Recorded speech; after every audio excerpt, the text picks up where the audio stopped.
Viewers দেখতে পাচ্ছেন এটা একটা টিভিএস স্কুটি স্ট্রিট গাড়ি।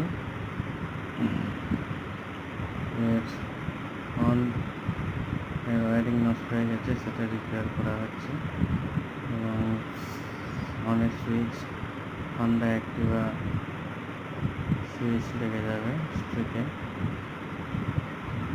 অরিজিনাল প্রাইস আছে 68 রুপিস বর্তমানে। ভালো লাগলে লাইক শেয়ার কমেন্ট সাবস্ক্রাইব করুন আমাদের চ্যানেলটি। দেখতে পাচ্ছেন আমার টেকনিশিয়ানরা কাজ করছে, কীভাবে কাজ করছে। কাস্টমার সামনে দিয়ে আছে, পাশে তো পুরো পার্কিংটা দেখতে পাচ্ছি, টেস্ট করা চলছে। দেখতে থাকুন, সাথে থাকুন। মোবাইল স্কুল ম্যাথসানাগঞ্জ সাথী টোটো করেছে এবং খোলা যাচ্ছে। ভিডিওটি ভালো লাগলে একটি লাইক শেয়ার সাবস্ক্রাইব অবশ্যই করবেন এবং আমাদের অবশ্যই বেশি কাজ করেছেন। এখন কেমন লাগছে ভালো লাগলে লাইক শেয়ার ধন্যবাদ।